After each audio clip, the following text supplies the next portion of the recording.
Selamat siang Bu Imel dan teman-teman.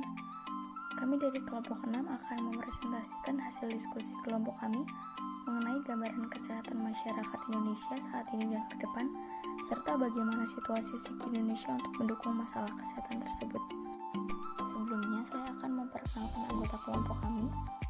Yang pertama Elizabeth Rinda Putri, yang kedua Suci Putri Utami, yang ketiga Tasara Triwulandari, yang keempat Valendina Fajar Purnamasari, dan yang kelima Yosef Mariusil.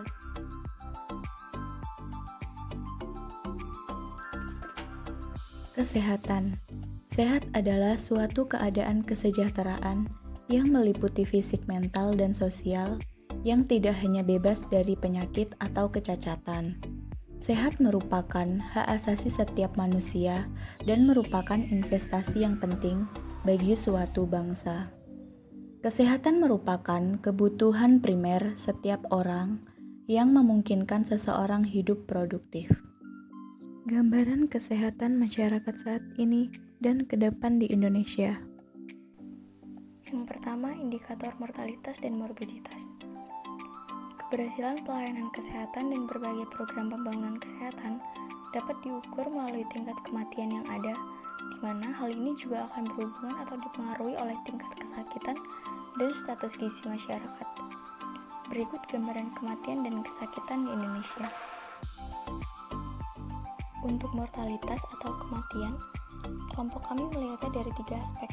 Yang pertama, angka kematian bayi atau AKB. Angka kematian bayi atau AKB merupakan indikator yang lazim digunakan untuk menentukan derajat kesehatan masyarakat. Angka kematian bayi tidak hanya mencerminkan besarnya masalah kesehatan pada bayi, tetapi juga berhubungan dengan tingkat kesehatan ibu serta sosial ekonomi keluarga.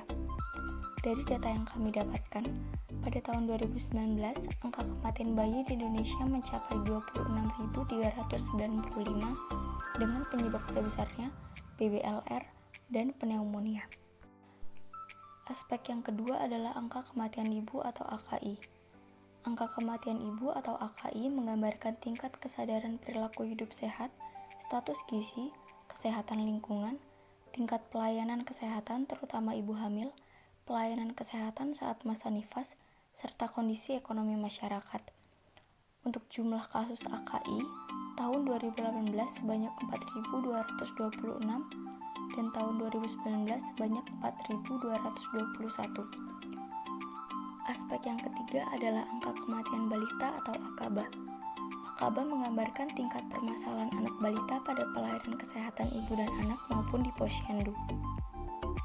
Faktor lain yang mempengaruhi kesehatan anak balita yaitu gizi, sanitasi, penyakit infeksi, dan kecelakaan. Jumlah AKBA di Indonesia tahun 2019 mencapai 2.927 dengan penyebab terbesar adalah diare. Morbiditas.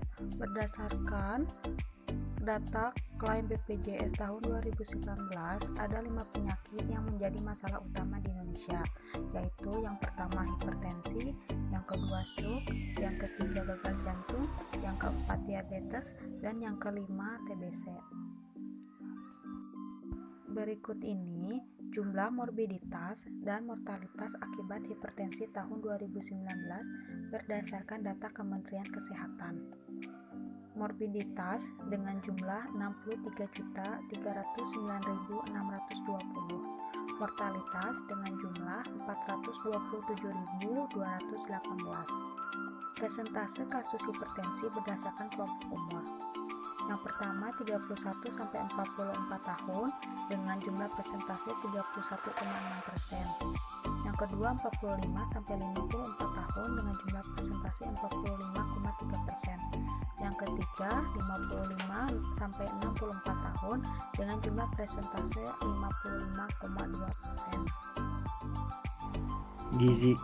Persentase status gizi balita dari 0 sampai 59 bulan tahun 2018. Gizi buruk berada di 3,90%, gizi kurang berada di 13,80%, gizi baik berada di 79,20%, dan gizi lebih berada di 3,10%.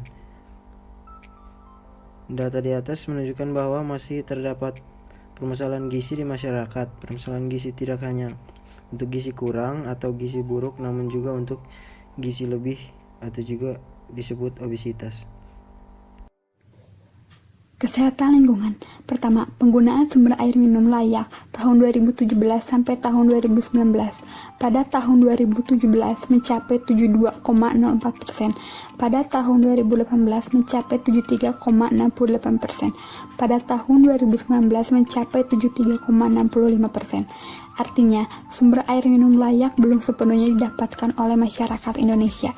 Kedua, jumlah KK dengan akses terhadap fasilitas sanitasi yang layak atau jamban sehat tahun 2019 dari 71.088.563 KK, presentasi jumlah KK dengan akses terhadap fasilitas sanitasi yang layak atau jamban sehat ada 87,81%.